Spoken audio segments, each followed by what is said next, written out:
With the 2025 legislative session on the horizon, a new analysis predicts a 5.9% hike in property taxes next year, and everyone seems to think that's too high. After having such a large property tax increase this year, hearing about another increase in the realm of 6% will not be welcome news for most, I'm guessing. You have to look at over the period of 3 or 4 years, and we're talking, 30-40% increase. So that's not sustainable. And so we're going to have to do something different. But are State House officials willing to make the tough choices to bring the rates down? Plus, the Vermont Treasurer's Office launches a new retirement savings program. The feds have built some new surveillance towers on the border, but they want to cut back on crossing stations. A Moretown couple raises their home, and Milton remembers a local servant. All that and more ahead on Vermont This Week.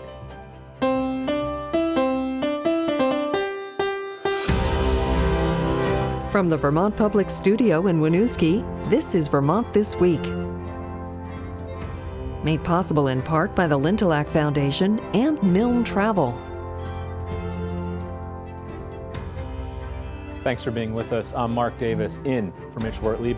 It's Friday, December 6th. Joining us on the panel today, we have Sarah Mearhoff from VTDigger, Calvin Cutler from WCAX, and Erin Petenko from VTDigger. Thank you all for being with us today. We start our show inevitably, as we always seem to these days, with property taxes. This week saw an annual State House event. The so-called December 1st letter was released. That's usually a non-event, but Calvin, not so much this year. Yeah, especially following last year, right? I mean, everybody was waiting for this letter to come out with bated breath, especially after it was 18.5% last year. It wasn't, by all accounts, it wasn't as bad. It's about 6% this year. And this is essentially, it's a projection of what property taxes could increase if it's a snapshot, essentially, of school budgets that have not yet been voted on by town meeting day voters, but it's essentially how school spending is shaping up. And so right now there's about $115 million of new school spending, which is forecasted to increase 6% for property taxes.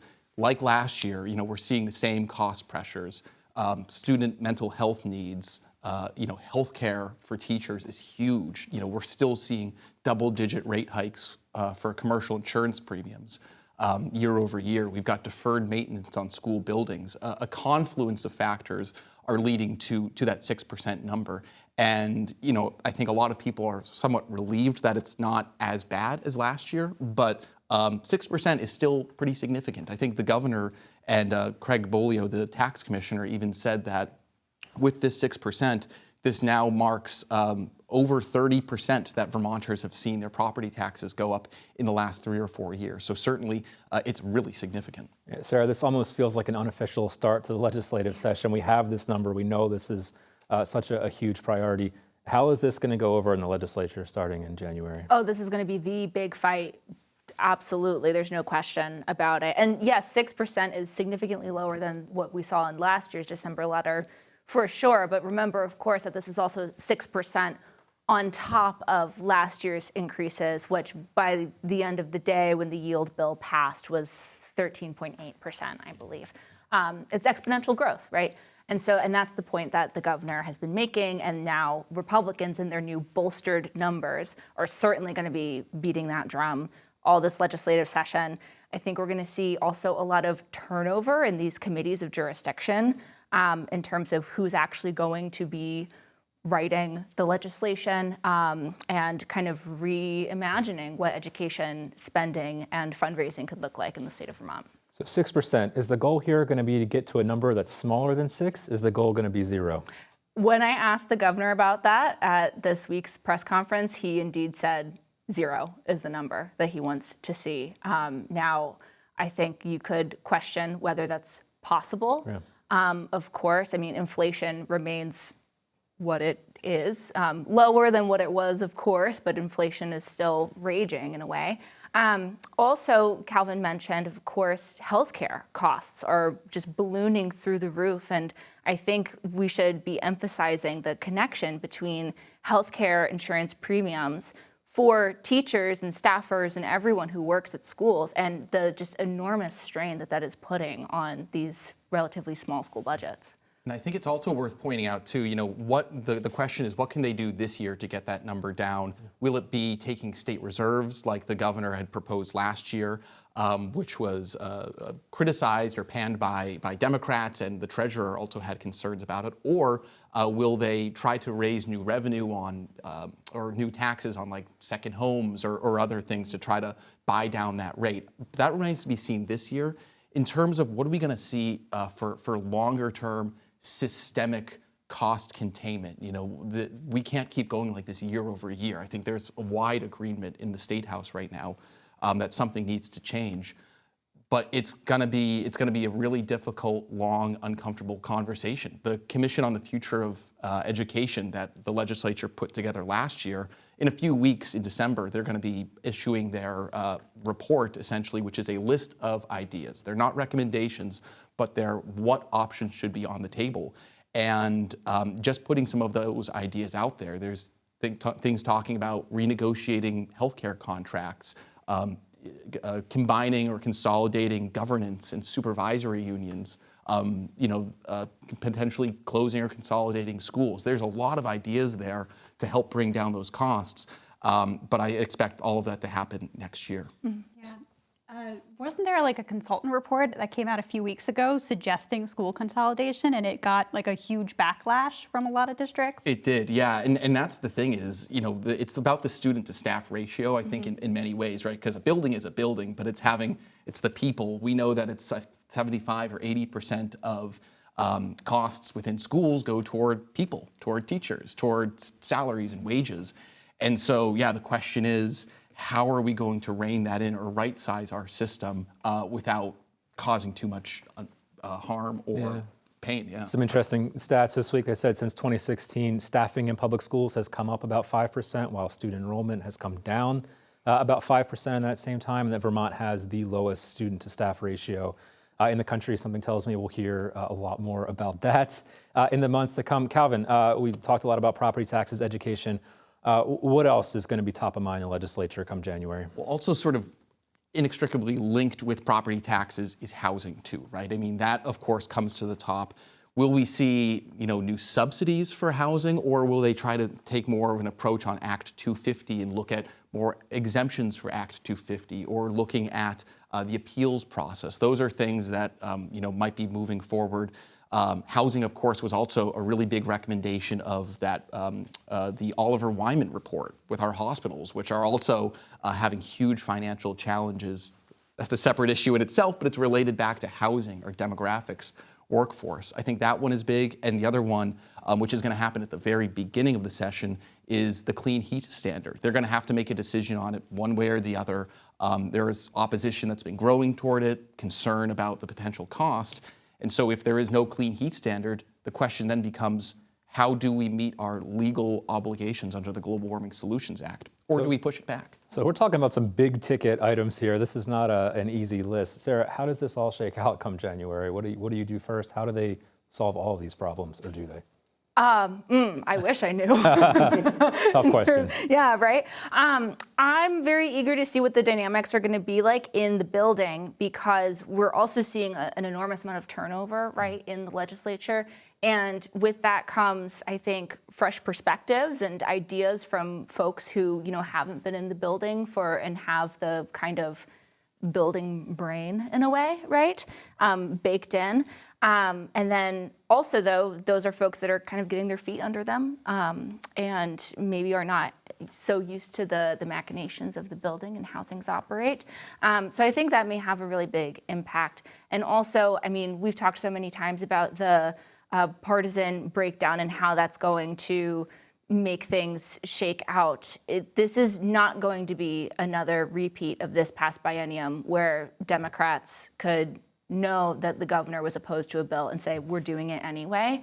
They're not going to be able to do that this year. There's going to have to be some level of negotiation and coming to the middle in that way in order for anything to get done. Or, I mean, of course, nothing could get done also. Always an option. Yeah. I want to shift a little bit. We're talking Democrats, Republicans in the State House. You had a very interesting story this week looking at the gender breakdown of our legislature. What did you learn? Well, Erin and I did this story together. Erin is such a whiz with data, and had an inkling as I was watching the results kind of pouring in on election night, and I was looking at all of these names, and I thought, wow, that's a lot of dudes coming in, especially in our new incumbents. The gender shift is very, very clear, particularly in the Senate. 100%, all 9 of the new Senate members, incoming senators, are men. And then in the House, too, there's also a stark shift to men in terms of these newly incoming legislators. And I thought that was so fascinating. I mean, there is a bit of a quote unquote year of the woman in that first midterm after President Trump was first elected. There was this like real groundswell of support for, having to vote for women and all the way through office, right? Not just at the top of the ticket, but there was like this kind of newfound, I thought at least, there was a newfound cultural understanding that we got to elect women down ballot. And it seemed to not translate to this year, really. There was this big wave of men that are coming in. And after a bit of a plateau in female representation in the legislature, we're actually seeing a bit of a dip this year. Although notably, we have never hit 50%. We've never actually hit parity, even though in the past couple of years, there's been some excitement about incoming committee leaders, Senate and House leadership being women. They are still trying to reach that 50%. And I think that there's also a sense of, any erosion is seen as a long-term problem because incumbents tend to stay in their positions for a very long time. And it's hard to make progress on that when people are literally aging in their seats. So that's a big factor as well. Yeah. We also looked at this and broke it down further by party makeup. And I've been fascinated for a really long time about the dynamics of women in the Republican Party and the kind of dance that I think Republican women have to perform in that role. The party as a whole, the platform, tends to really shy away from identity politics and making a point of, say your gender when you're running for office. But there's also among, I would say certainly younger women who are Republicans, I think this is partially a generational thing. There is a level of recognition of we're not going to reach parity if we don't actually work for it. And how do you work for it if you don't make the effort and recognize that gender plays into these things, right? Calvin and I actually, in a previous life, we both reported in South Dakota together. We did, yeah. And we covered the election of Governor Kristi Noem, and she was the first female elected governor in the state of South Dakota. And this is something that I've watched since covering that election and seeing how she navigated that at the very top of the ticket in the state to now looking at these down ballot races and seeing how, Republicans have to kind of work around this issue if they're ever going to reach parity.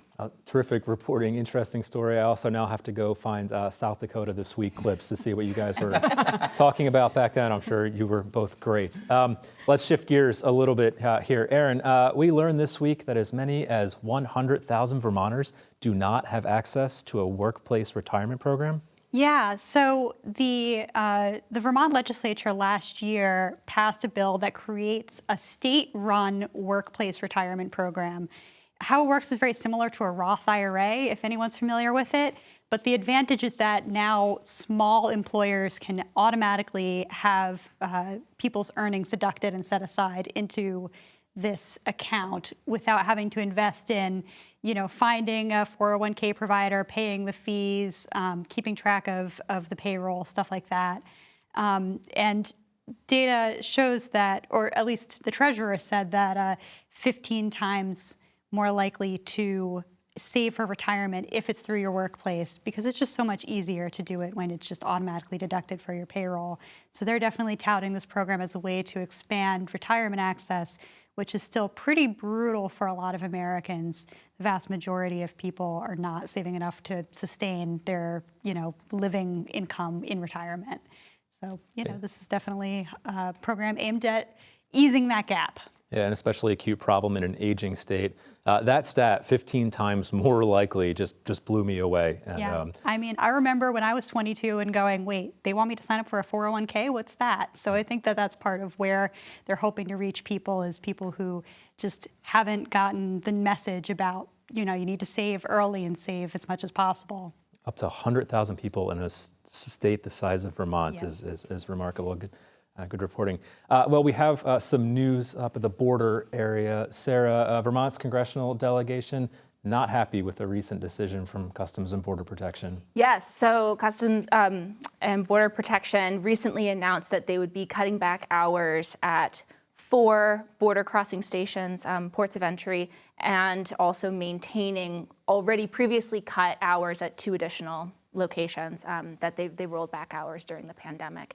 And this is a huge issue for folks who live along these border towns where the border becomes very transient in your everyday life. You may have family across the border, you may work across the border.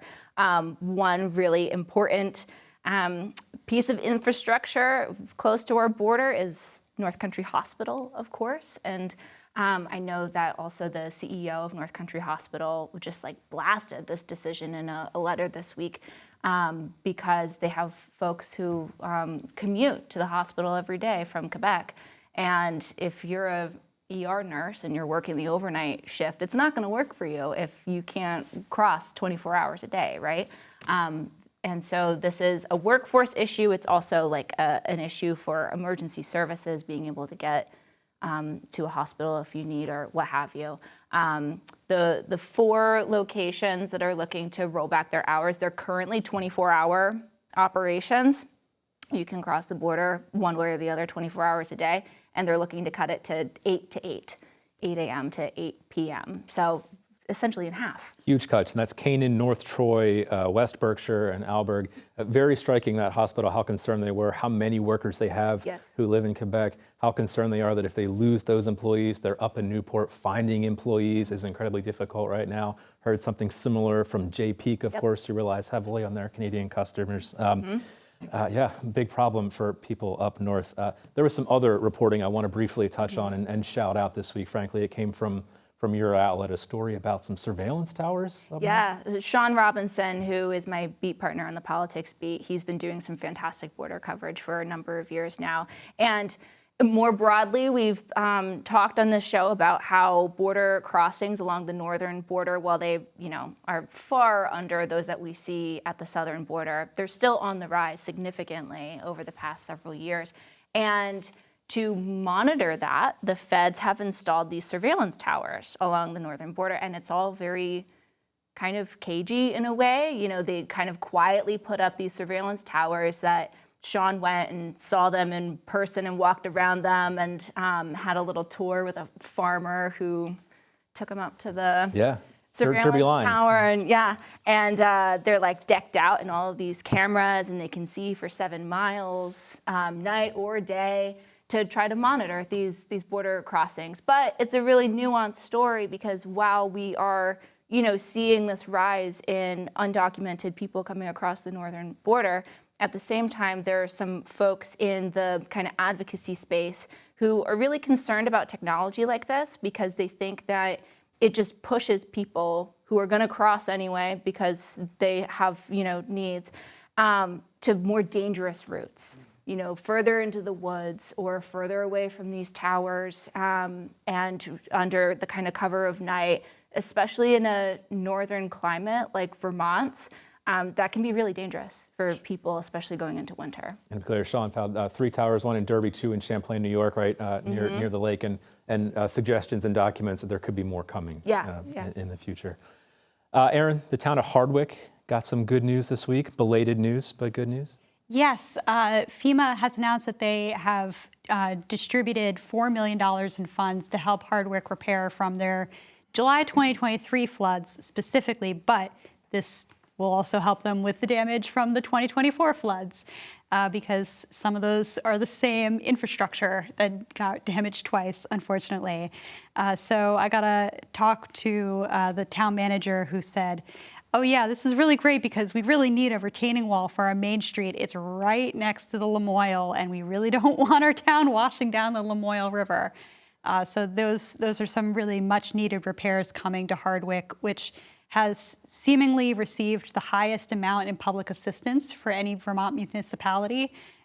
Those funds are still being distributed, and some of them could take years to coordinate those, so we'll see how it goes later on. Yeah, so worth restating here, we are celebrating funds from the historic floods of 2023, funding to help out from the historic floods of 2024, yet to come, quite a long time away.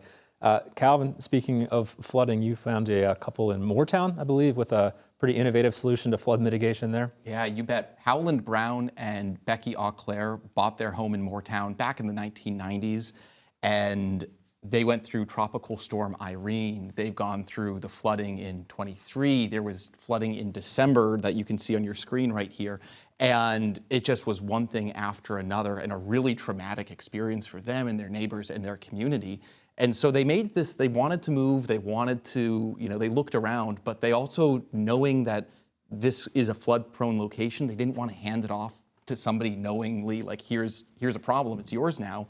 So they decided to sort of fight back against flooding actively. And so they're now taking their home and physically lifting it up. And you can see it there, it's going to be a garage underneath, and it's going to be maybe 12, 13 feet up in the air. And it's just an example about, what it takes for flood resiliency, how our downtowns are made. This is one house, and we don't know the exact cost of the project, but it is, it's expensive. And this is what it will take to make Vermont communities flood resilient. Yeah, and option. They were saying they're hoping to maybe inspire this, give other people the idea. I must say, when I read Raising the House, I thought one thing. When I saw the visuals of how high up that thing is now, it was quite stark. Fascinating reporting. Well, we need to end today on two notes. The first is a happy one. We want to congratulate the UVM men's soccer team. They have advanced to the quarterfinals of the NCAA tournament. It's the second time in 3 years they've made it this far. They're going to play the 2 seed, the Pitt Panthers, in Pittsburgh on Saturday afternoon. We're rooting for them. Go Cats. Lastly, we want to take a moment to note the passing this week of Don Turner. Now, the most prominent part of Turner's resume was the many years he spent in the Vermont House of Representatives. He was the Republican minority leader for many of those years. He ran for lieutenant governor in 2018. But Turner's true legacy is rooted in his beloved hometown of Milton. He joined the local fire department there when he was just 16 years old. He eventually became the chief. He also served as town manager. In his spare time, he worked as a real estate agent. He helped run his family's bowling business, his family's construction company. He had a wife, 3 daughters, 3 grandchildren, a large extended family. Don Turner died at age 60 of brain cancer. We offer our condolences to his family and everyone who loved him. And that's where we'll have to leave it today. My thanks to our wonderful panelists, Sarah Mearhoff from VTDigger, Calvin Cutler from WCAX, and Erin Petenko from VTDigger. Thank you, everyone, for watching. I'm Mark Davis. Have a wonderful weekend.